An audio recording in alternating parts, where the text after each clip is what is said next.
Bonjour, bonjour chers frères, chères sœurs, chers visiteurs. Soyez les bienvenus à la paroisse du Saint-Sauveur pour ce 6e dimanche après Sainte Trinité. S'il y a un mot qui traverse les siècles sans jamais,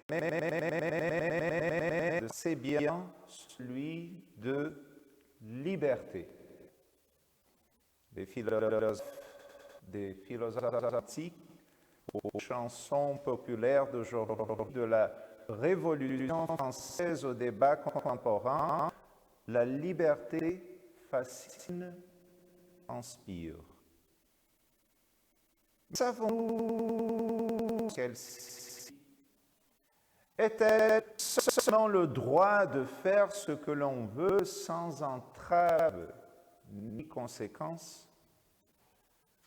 L'apôtre Paul, dans sa lettre aux Galates, nous entraîne au cœur d'une liberté bien plus profonde, celle que seul Christ peut offrir. Une liberté qui libère du péché, qui transforme le cœur et qui se manifeste dans une vie guidée par l'Esprit Saint. Que ce même Esprit Saint bénisse sa parole qui sera méditée et prêchée ce matin.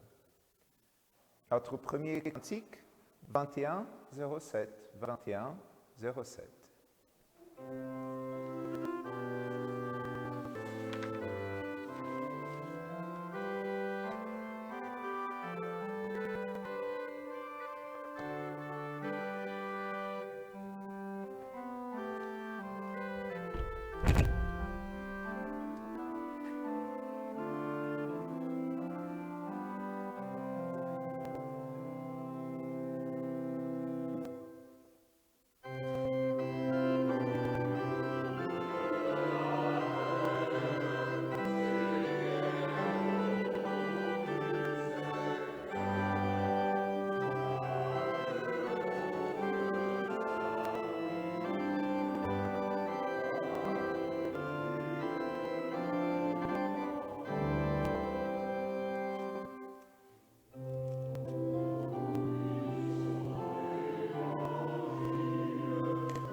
Sois publié.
L'introduit pour ce 5e dimanche après la Trinité se trouve sur la page 91 de notre recueil liturgique, le recueil Célèbre l'Éternel, page 91, l'introduit pour le 5e dimanche après la Trinité.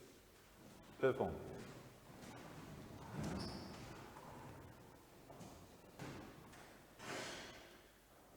Sauve-nous, Éternel, notre Dieu, et rassemble-nous du milieu des nations.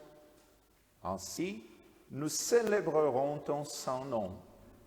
Louez l'Éternel, célébrez l'Éternel, car il est bon, oui, sa bonté dure éternellement. Qui pourra dire l'extraordinaire façon d'agir de l'Éternel et proclamer toute sa louange?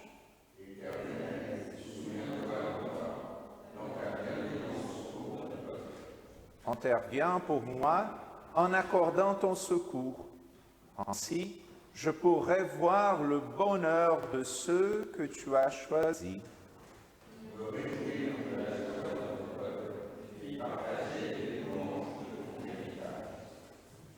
Au nom du Père, et du Fils, et du Saint-Esprit. Amen.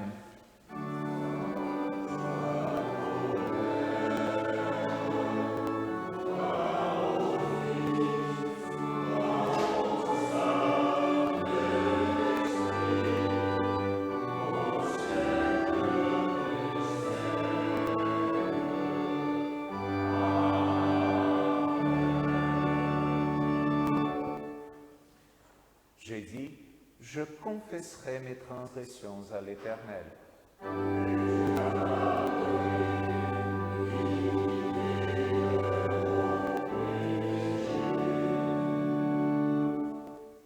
Frères et sœurs, confessons nos fautes à Dieu pour qu'il nous les pardonne selon les promesses et que notre culte lui soit agréable. Confessons nos péchés selon les paroles de la confession qui se trouve sur la page 42 du recueil de l'Éternel. Page 42, la confession des péchés numéro 3. Page 42, confession numéro 3.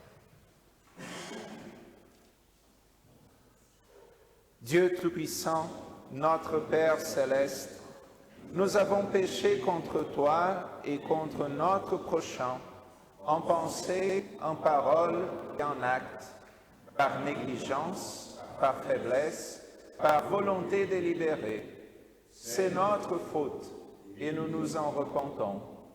Pour l'amour de Jésus-Christ, ton Fils, qui est mort pour nous, veuille nous pardonner ce passé et nous faire la grâce de te servir en nouveauté de vie, à la gloire de ton nom. Amen.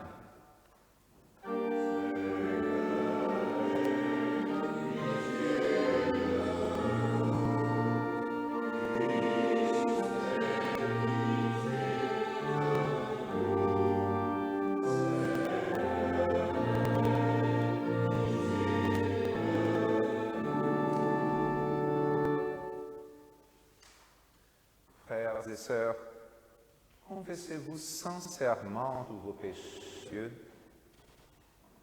Promettez-vous de vivre chrétiennement avec l'aide du Saint-Esprit et croyez-vous de tout votre cœur que seule la grâce de Dieu en Jésus-Christ peut vous pardonner vos fautes sans aucun mérite de votre part?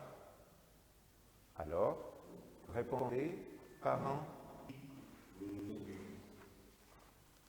dans sa grande miséricorde, Dieu notre Père vous a pardonné en Jésus-Christ. Recevez alors par la foi l'assurance de son pardon. Que le Seigneur vous maintienne en sa grâce et vous conduise à la vie éternelle. Au nom du Père, du Fils et du Saint-Esprit. Amen.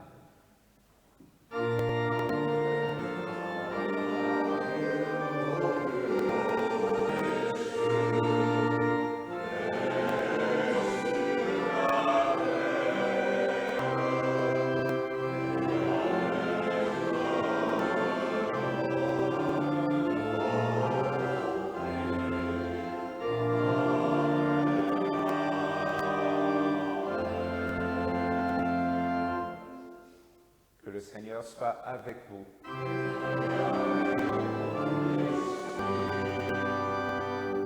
Prions Dieu.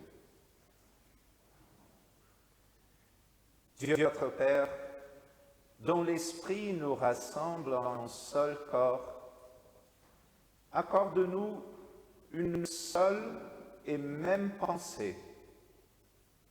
Apprends-nous l'humilité, la douceur, la patience, pour que nous nous supportions les uns les autres dans l'amour, au nom de l'unique Seigneur, ton Fils Jésus-Christ, qui vit et qui règne avec toi, Père, et le Saint-Esprit, en seul Dieu, pour les siècles des siècles.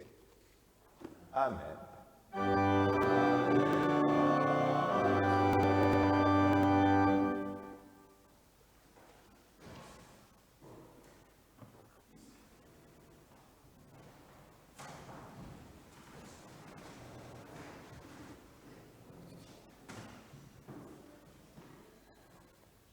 La parole de Dieu pour ce 5e dimanche après la Trinité.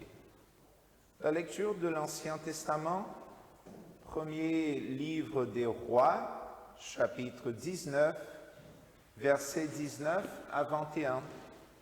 Premier livre des Rois, chapitre 19, 19 à 21. Élie partit de là, et il trouva Élisée, fils de Shaphat, qui labourait. Il y avait devant lui 12 paires de bœufs, et il était avec la 12e. Élie s'approcha de lui, et il jeta sur lui son manteau. Élisée, quittant ses bœufs, courut après Élie et dit, « Laisse-moi embrasser mon père et ma mère, et je te suivrai. » Élie lui répondit, « Va et reviens, car pense à ce que je t'ai fait. » Après s'être éloigné d'Élie, il revint prendre une paire de bœufs qu'il offrit en sacrifice. Avec l'attelage des bœufs, il fit cuire leur chair et la donna à manger au peuple. Puis il se leva, suivit Élie et fut à son service. Ici prend la première lecture.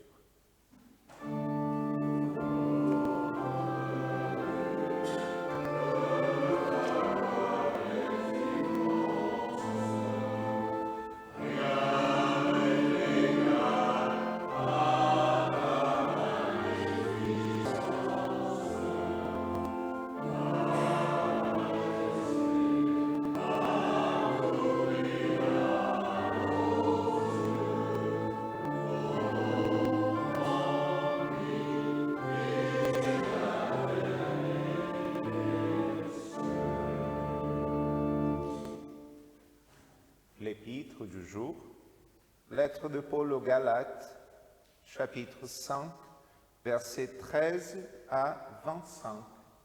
Galates, chapitre 5, 13 à 25. Frères, vous avez été appelés à la liberté.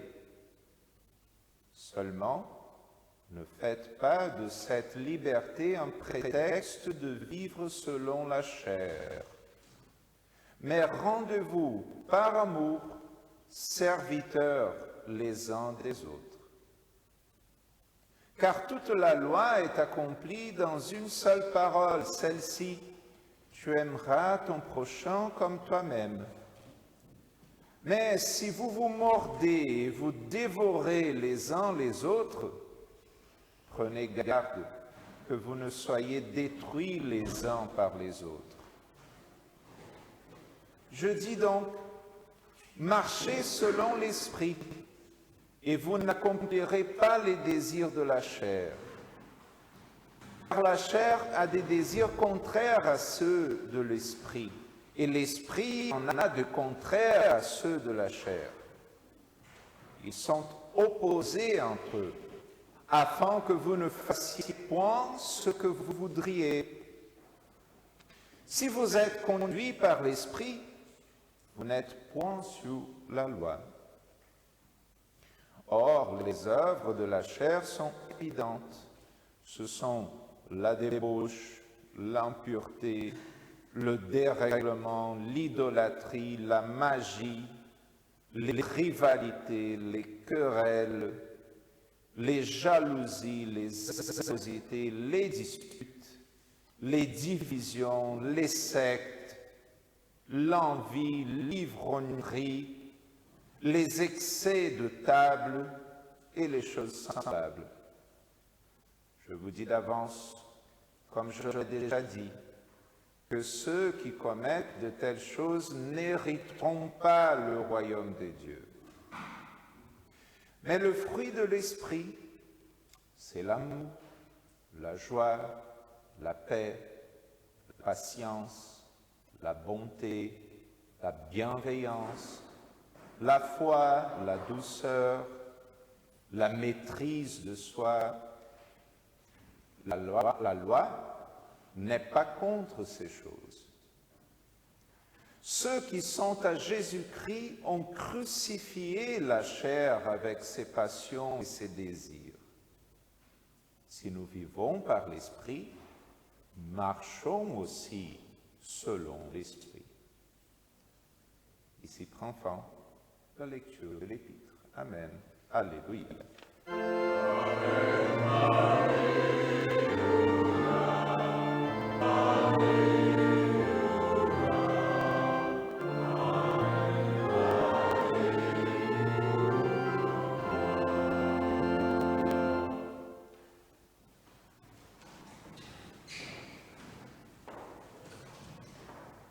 Le Saint Évangile du jour, Évangile selon Luc, chapitre 9, versets 51 à 62. Luc 9, 51 à 62. Lorsque le temps où il devait être enlevé des monts approcha, Jésus prit la résolution de se rendre à Jérusalem. Il envoya devant lui des messagers qui se mirent en route et entrèrent dans un bourg des Samaritains pour lui préparer un logement. Mais on ne le reçut pas parce qu'il se dirigeait sur Jérusalem. Les disciples Jacques et Jean, voyant cela, dirent « Seigneur, veux-tu que nous commandions que le feu descende du ciel et les consume ?» Jésus se tourna vers eux et les réprimanda, disant « Vous ne savez de quel esprit vous êtes animés, car le Fils de l'homme est venu non pour perdre les âmes des hommes, mais pour les sauver. » Et ils allèrent dans un autre bourg. Pendant qu'ils étaient en chemin, un homme lui dit « Seigneur, je te suivrai partout où tu iras. » Jésus lui répondit « Les renards ont des tanières et les oiseaux du ciel ont des nids, mais le Fils de l'homme n'a pas un lieu où il puisse reposer sa tête. » Il dit à un autre « Suis-moi. » Et il répondit « Seigneur, permets-moi d'aller d'abord ensevelir mon Père. » Et Jésus lui dit « Laisse les morts ensevelir leurs morts, et toi, va annoncer le royaume de Dieu. » Un autre dit « Je te suivrai, Seigneur, mais permets-moi d'aller d'abord prendre congé de ceux de ma maison. » Jésus lui répondit « Quiconque met la main à la charrue et regarde en arrière n'est pas propre au royaume des dieux. » Heureux ceux qui écoutent la parole et qui la mettent en pratique.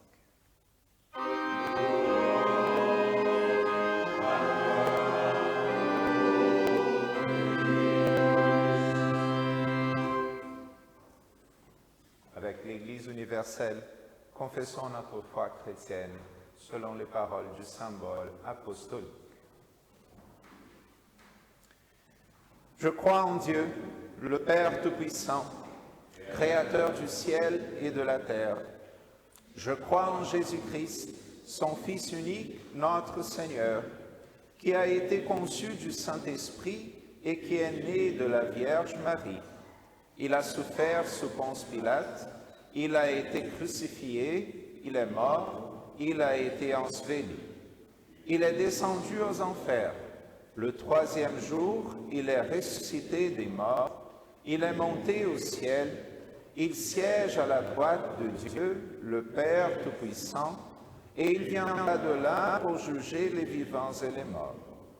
Je crois au Saint-Esprit, la Sainte Église universelle, la communion des saints, la rémission des péchés, la résurrection de la chair et la vie éternelle. Amen.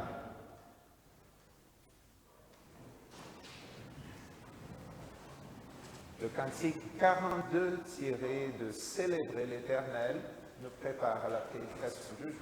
42 de Célébrer l'Éternel.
Que la grâce de notre Seigneur Jésus-Christ, l'amour de Dieu le Père et la communion du Saint-Esprit soient avec nous. Amen. Chers frères et sœurs, chers visiteurs, il y a des mots que l'humanité ne se laisse jamais de penser, de redire, de revendiquer. Parmi eux, le mot « liberté » est sans doute l'un des plus puissants et chargés d'histoire et d'espérance. Depuis les origines de la pensée humaine, la liberté inspire et interroge. de la philosophie antique au débat moderne sur le libre arbitre, du droit roman aux constitutions républicaines, de la poésie lyrique au théâtre, du cinéma aux chansons populaires, partout, la liberté suscite des passions. Elle est tour à tour horizon et revendication, quête existentielle et promesse collective. Elle habite nos livres, nos rêves, nos luttes. Mais la liberté n'est pas seulement un thème culturel, c'est aussi une idée que chacun porte en lui. Plus ou moins consciemment, nous avons tous notre propre définition de ce que signifie être libre. Bien souvent, cette définition populaire, intuitive, assimile la liberté à la possibilité de faire ce que l'on veut, de choisir ses actes, de choisir ses paroles, ses engagements, sans en subir les conséquences. Une liberté sans frein, sans limite, sans sanction. Mais cette conception, aussi séduisante soit-elle, est-elle juste? Est-elle suffisante? Exprime-t-elle vraiment l'essence de la liberté humaine et, à plus forte raison, de la liberté chrétienne? C'est précisément à cette question que la lecture de ce dimanche, tirée de l'Épître aux Galates, nous invite à réfléchir. Dans un passage aussi dense que lumineux, l'apôtre Paul nous donne l'occasion de revenir à la source biblique de ce mot trop souvent brocardé. La Galatie était une région située au centre de l'actuelle Turquie. Les églises qui s'y trouvaient avaient été fondées par Paul lors de ses voyages missionnaires.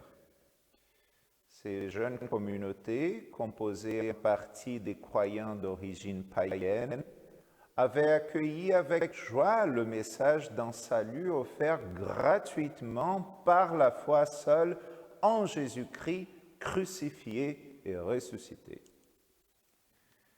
Mais peu après le départ de Paul, des enseignants venus de Judée sont venus troubler les croyants. Troubler les croyants en affirmant que la foi en Christ ne suffisait pas. Selon eux, il fallait aussi se soumettre aux lois de Moïse, notamment à la circoncision, pour être véritablement agréé par Dieu. Le message de la grâce risquait ainsi d'être subverti par un retour à une religion de performance et de mérite. C'est dans ce contexte que Paul écrit cette lettre aux Galates. L'apôtre y défend avec passion la vérité de l'Évangile. Non, on n'est pas sauvé par ses œuvres. Non, la loi ne justifie pas. Oui, Christ seul suffit. Et si Christ a tout accompli pour nous, alors nous sommes réellement libres. Mais attention, cette liberté, insiste Paul, n'est ni licence, ni indifférence morale. Cette liberté est un appel à marcher selon l'esprit et non selon la chair. C'est pourquoi, dans le passage que nous méditons ce dimanche, Paul aborde la liberté comme un don reçu en Christ et comme un combat contre notre vieille nature dans une quête de cohérence pratique entre la foi que l'on confesse et la vie que l'on mène. En un mot, si nous vivons par l'Esprit, marchons aussi selon l'Esprit. Frères, vous avez été appelés à la liberté. Seulement ne faites pas de cette liberté un prétexte pour vivre selon la chair. Verset 13. Ce verset initial est la clé de voûte du passage. Il nous introduit dans cette tension qui traverse toute la vie chrétienne, la tension entre la liberté que nous avons reçue en Christ et la cohérence que cette liberté appelle. Et si Paul exhorte les Galates en ces termes, c'est parce que certains là-bas, soit laissés d'efforts moraux, accoutumés à la débauche typique du paganisme dont ils sont sortis, ou désabusés par les querelles doctrinales avec les judaïsants, pensaient qu'il était désormais inutile de lutter contre le péché. Après tout, puisque nous sommes sauvés par grâce, pourquoi encore se contraindre? Pourquoi toujours se soumettre à la loi? Si en fin de compte, notre obéissance est invariablement imparfaite. Et surtout, pourquoi se limiter à une vie pieuse et soumise aux préceptes moraux de la parole de Dieu? Si Christ a déjà accompli la loi à notre place, de telles questions, d'ailleurs atemporelles, traversaient les esprits des Galates. Paul discerne ici le danger subtil d'une fausse liberté, une liberté irresponsable, une liberté qui, dédaignant l'œuvre salvifique de Christ, devient licence. Une liberté galvaudée qui est une trahison du salut.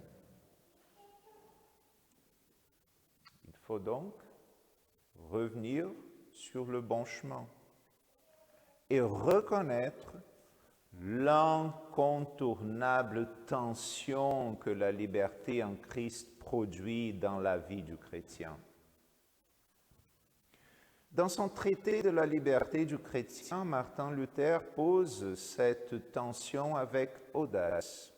Je cite, « Le chrétien est un libre seigneur sur toute chose. Il n'est soumis à personne. Le chrétien est un serviteur libre, en toute chose soumis à tous. » Autrement dit, nous sommes affranchis de la loi comme moyen de salut, mais nous sommes liés par l'amour à ceux qui nous entourent.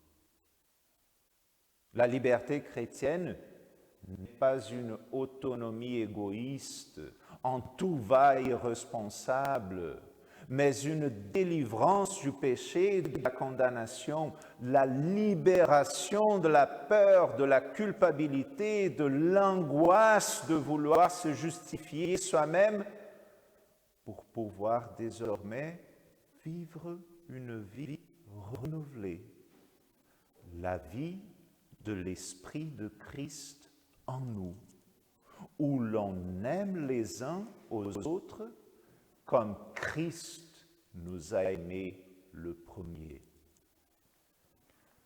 La confession d'Augsbourg résume cela en disant que la foi véritable engendre des œuvres bonnes et des fruits de l'esprit, non pour gagner le salut, mais comme réponse naturelle à la grâce reçue. C'est dans cette lumière que nous devons entendre les paroles des Paul, frères, vous avez été appelés à la liberté, seulement ne faites pas de cette liberté un prétexte de vivre selon la chair, mais rendez-vous par amour serviteurs les uns des autres.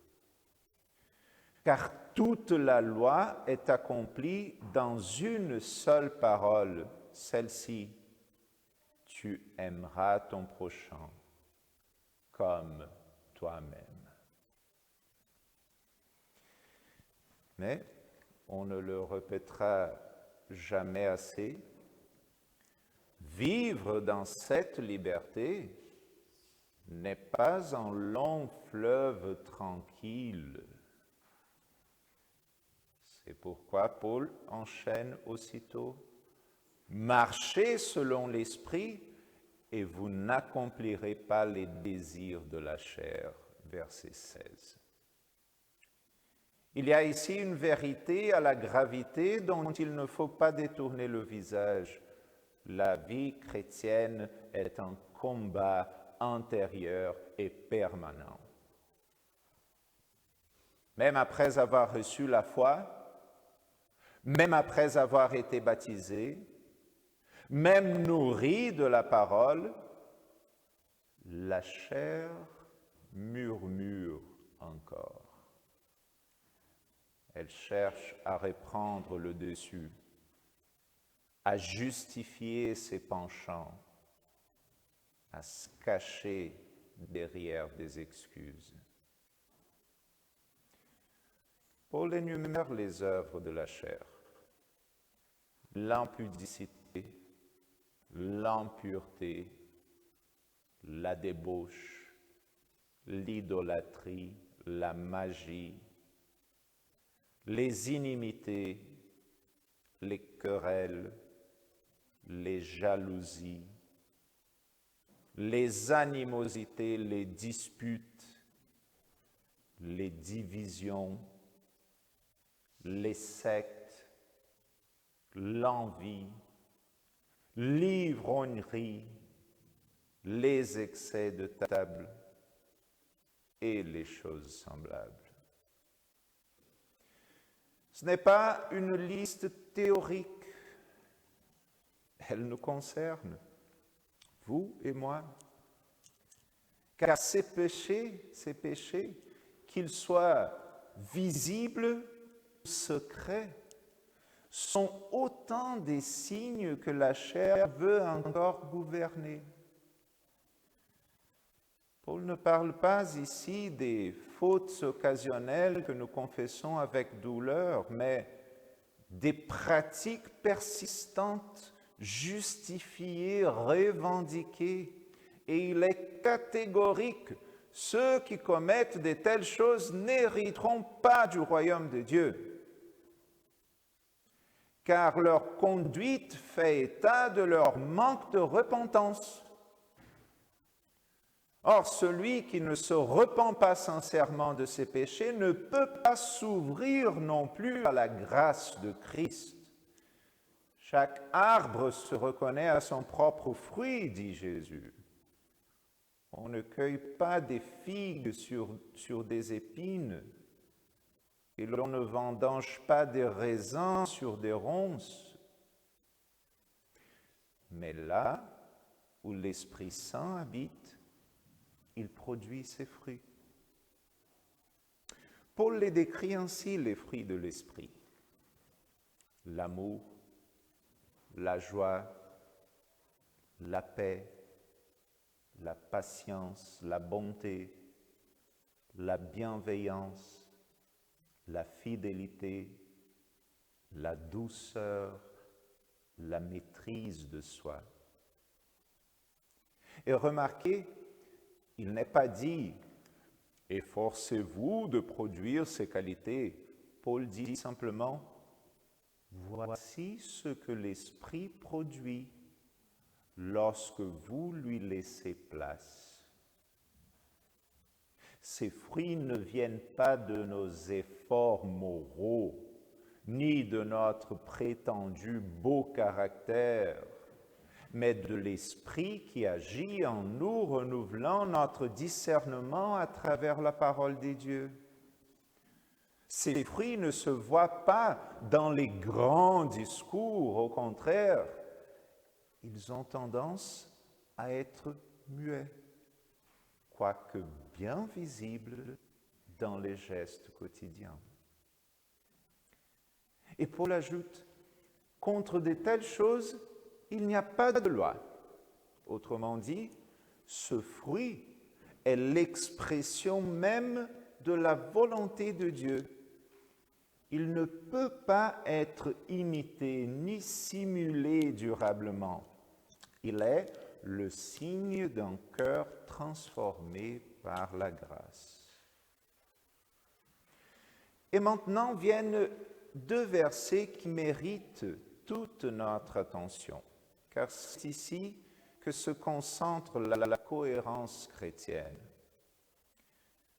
Ceux qui sont à Jésus-Christ ont crucifié la chair avec ses passions et ses désirs. Verset 24. Il ne s'agit pas ici de reprimer superficiellement les désirs. Paul dit crucifier, clouer, abandonner, déposer à la croix et ne pas retourner les chercher. Être à Jésus-Christ, c'est refuser de faire cohabiter la lumière et les ténèbres dans le même cœur. Être parfait, mais c'est admettre la présence insidieuse du péché, plus vouloir vivre en double vie. Et cela exige une vigilance permanente. C'est pourquoi Luther écrit que le vieil homme doit être noyé par la repentance chaque jour. C'est un effort de toute une vie, mais un effort où nous ne sommes pas seuls, mais mus par l'Esprit Saint. Paul conclut ce passage par l'exhortation qui découle comme conséquence de tout ce qui a été dit. Si nous marchons aussi selon l'Esprit, verset 25. La cohérence, c'est cela. Si nous avons été régénérés, si nous avons été délivrés du péché, si nous avons reçu le Saint-Esprit, alors notre vie doit en porter les marques. La nouvelle vie en Christ, ça se voit. Il n'y a pas de foi véritable sans transformation de la conduite. Frères et sœurs, l'épître du jour est une mise en lumière d'un enjeu atemporel. Elle nous appelle à examiner notre liberté, à sonder notre cohérence, à redécouvrir la portée de l'amour de Christ et la puissance transformatrice de l'Esprit. Il ne s'agit pas de vivre encore sous la culpabilité, mais dans la cohérence entre foi et œuvre. D'avoir le courage d'admettre nos attachements cachés, nos insoumissions excusées, les petites exceptions à la loi auxquelles nous nous permettons au nom de la normalité. Tout le monde fait ainsi. et de nous en repentir, les noyant quotidiennement avec le vieil Adam en nous, afin de renaître en nous en hommes nouveaux, qui vivent à jamais dans la justice et dans la pureté devant Dieu. Car ceux qui sont à Jésus-Christ ont crucifié la chair avec ses passions et ses désirs. Si nous vivons par l'Esprit, marchons aussi selon l'Esprit. Que cette cohérence soit la marque visible de notre foi, qu'elle soit le fruit de notre liberté chrétienne et qu'elle glorifie non pas nous-mêmes, mais celui qui vit en nous. Au nom de Jésus. Amen.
Nous prions le Seigneur et lors de ce moment de prière de l'Église, nous voulons remercier Dieu de ce qu'il a accordé à nos sœurs Olga et Kobi la grâce de célébrer une nouvelle année de vie le 16 juillet dernier. Que Dieu continue de leur accorder toutes ces bénédictions, les bénédictions qu'il leur a déjà préparées dans son cœur paternel. Et nous prions aussi pour une famille dont la prière, dont l'intercession nous a été présentée cette semaine, notamment la famille de Erivaldo et Karine. Erivaldo et Karine ont perdu leur fils dans un accident cette semaine, un accident évidemment, comme tout accident, et eux, ils sont bien évidemment troublés par cette perte.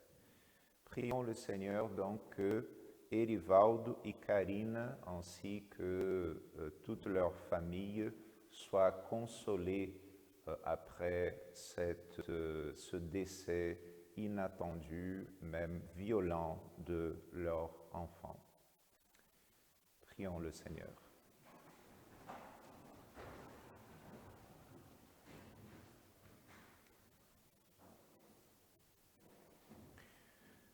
Comment te remercier, Seigneur, toi, le Dieu de toutes les merveilles, que notre vie entière te bénisse. Tu es le Seigneur de gloire et tu es venu en ce monde prendre la dernière place, celle du serviteur de tous les hommes. Comment te remercier assez? Tu es le Sauveur qui rend la vie et l'espérance, le Fils bien-aimé du Père qui nous fait héritiers de son royaume. Comment te dire notre joie et notre gratitude? Sois béni et exalté pour tous tes bienfaits, que nos voix s'unissent à celles des anges pour célébrer ta grandeur et chanter ta gloire. Incline ton oreille vers nous quand nous prions pour le salut du monde et le bonheur de tes créatures.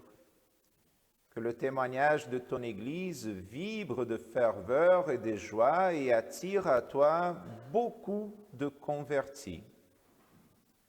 Que notre foi, Seigneur, ne soit pas morte, mais qu'elle vive d'amour et participe au bonheur de nos semblables par le témoignage de nos lèvres et l'aide que nous apportons en ton nom à ceux qui ont besoin de nous.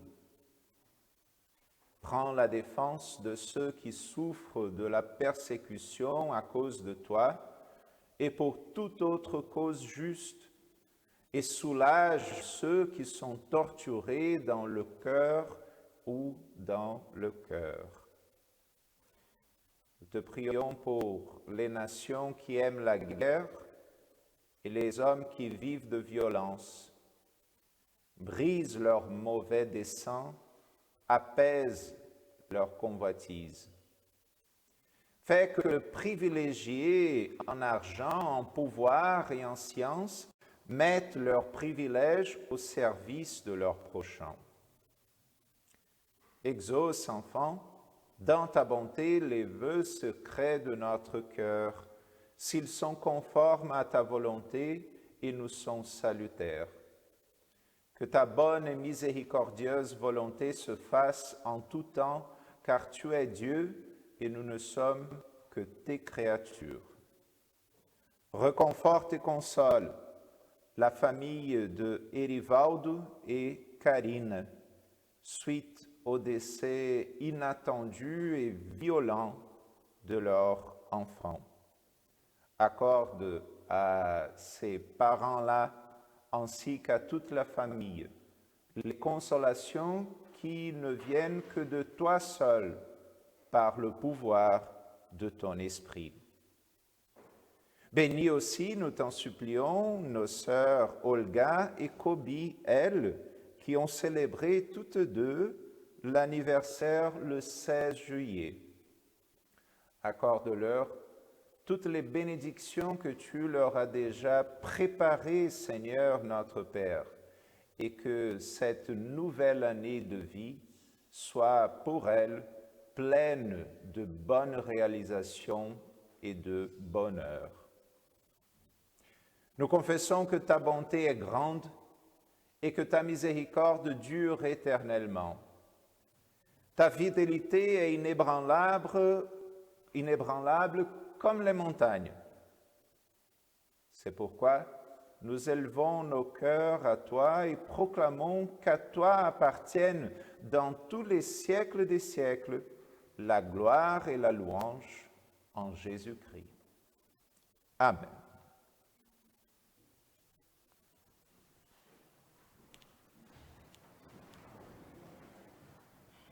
Le cantique 18 de Célébrer l'Éternel nous prépare à la Sainte Seine 18, les strophes 1 à 6.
que tu as envoyé chercher et sauver les pécheurs. En naissant parmi nous, il nous a donné l'espérance d'avoir de nouveau part un jour à ta gloire. Par ses souffrances et sa mort, il a triomphé de l'ennemi. Par sa résurrection d'entre les morts, il nous a donné un libre accès auprès de toi. En montant vers toi, son Père et notre Père, il nous a ouvert la porte des cieux pour la vie éternelle. C'est pourquoi, avec les anges et tous les saints, nous chantons l'hymne de ta gloire et sans fin nous proclamons.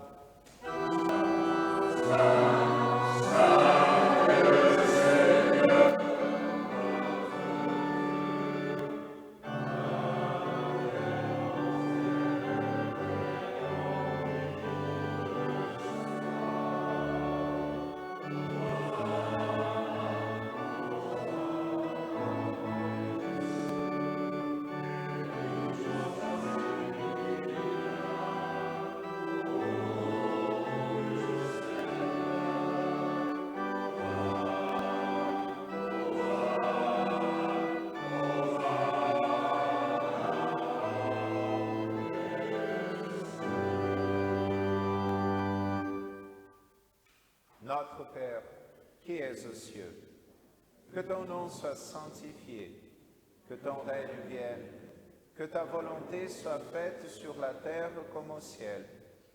Donnez-nous aujourd'hui notre pain de ce jour. Pardonnez-nous nos offenses, comme nous pardonnons aussi à ceux qui nous ont offensés. Et ne nous laisse pas entrer en tentation, mais délivre-nous du mal, car c'est à toi qu'appartiennent le règne, la puissance et la gloire, au siècle des siècles. Amen. Notre Seigneur Jésus-Christ, la nuit où il fut trahi, soupa avec ses disciples. Il prit du pain, et ayant rendu grâce, il le rompit, le donna à ses disciples et dit, « Prenez, mangez, ceci est mon corps qui est donné pour vous. Faites ceci en mémoire de moi. » De même, après avoir soupé, il prit la coupe. Ayant rendu grâce, il la leur donna et dit, « Buvez-en tous. Cette coupe est la nouvelle alliance en mon sang, qui est répandue pour vous en rémission des péchés. Faites ceci toutes les fois que vous en boirez, en mémoire de moi. »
Nous accueillons à la table du Seigneur les membres communiants ainsi que les visiteurs qui ont eu un entretien avec le pasteur en préparation à leur participation au Saint-Sacrement.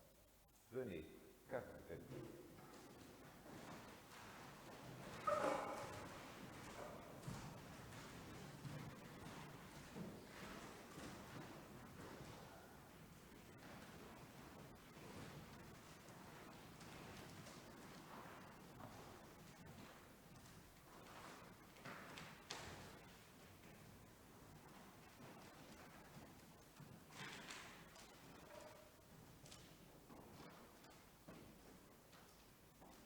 Soyez les bienvenus à la table du Seigneur. Venez Ceci est le véritable corps de notre Seigneur et Sauveur Jésus-Christ. Venez et mangez. Venez et mangez. Ceci est le véritable corps de notre Seigneur et Sauveur Jésus-Christ. Venez et mangez. Venez et mangez. Ceci est le véritable corps de notre Seigneur et Sauveur Jésus-Christ. Venez et mangez. Venez et mangez. Ceci est le véritable corps de notre Seigneur et Sauveur Jésus-Christ.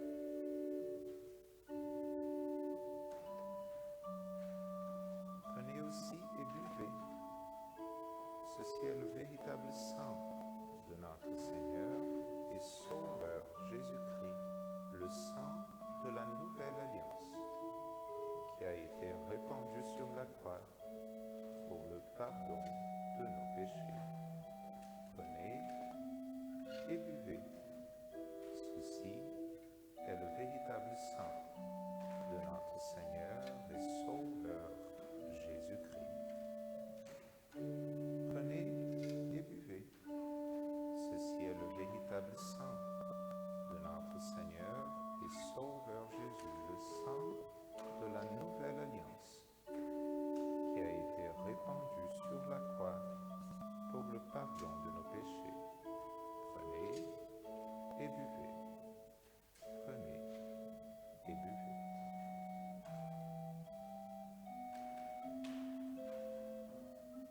Que votre participation à ce saint sacrement vous fortifie la foi et vous donne l'assurance du pardon et de la compagnie bienveillante du Seigneur auprès de vous tous les jours de votre vie. Allez dans la paix du Christ. Le Seigneur sera avec vous. Amen.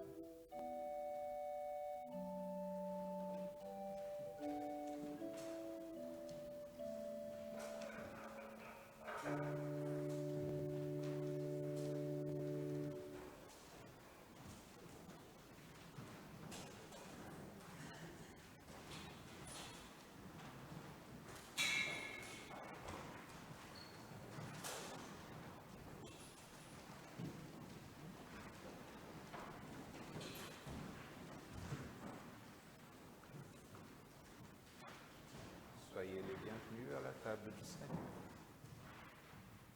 Venez et mangez.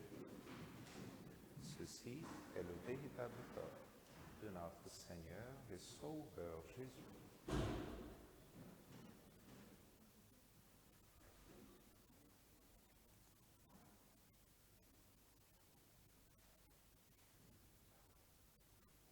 Venez aussi et buvez. Ceci est le véritable sang de notre Seigneur et Sauveur Jésus, le sang de la nouvelle alliance, qui a été répandu sur la croix pour le pardon de nos péchés. Prenez et buvez. Venez et buvez. Ceci est le véritable sang de notre Seigneur et Sauveur Jésus.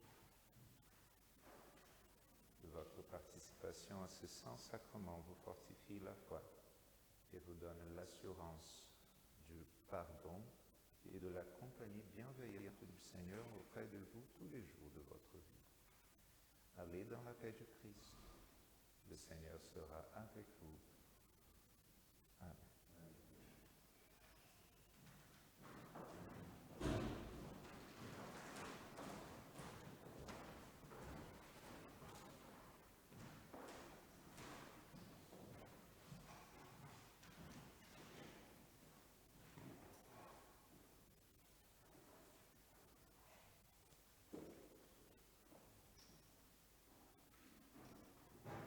Venez manger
Levons-nous et remercions le Seigneur pour tous ses bienfaits. Le cantique de Siméon.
C'est par la grâce que vous êtes sauvés, par le moyen de la foi.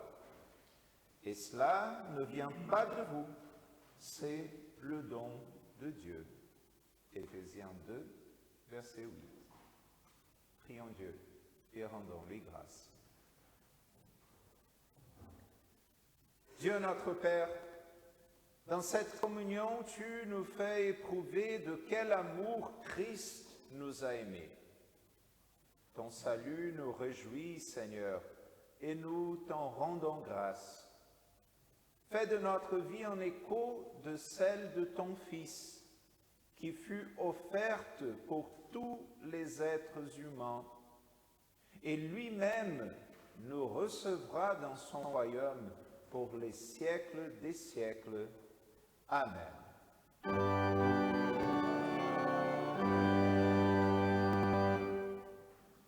Que le Dieu de toute grâce, qui vous a appelés à sa gloire éternelle en Jésus-Christ, vous affermisse, vous glorifie et vous rende inébranlables. À lui le règne et la gloire pour le siècle des siècles. Amen.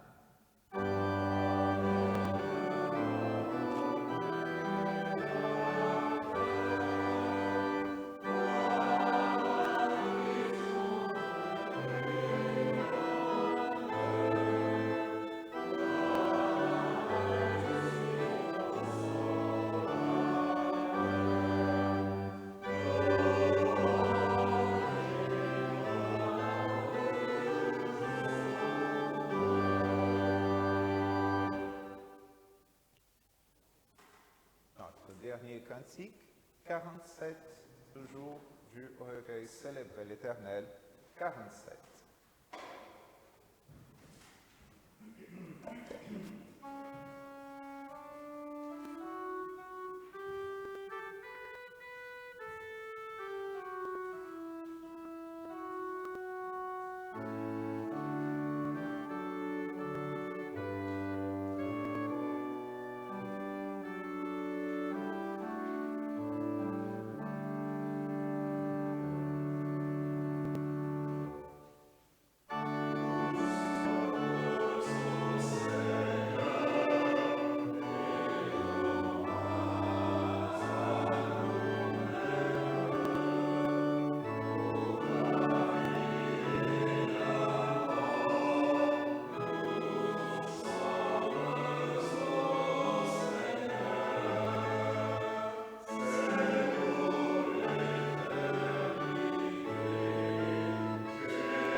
Je vous salue encore une fois, les frères, les sœurs, et d'une façon spéciale, je salue les visiteurs dont les présences nous réjouissent le cœur ce dimanche matin.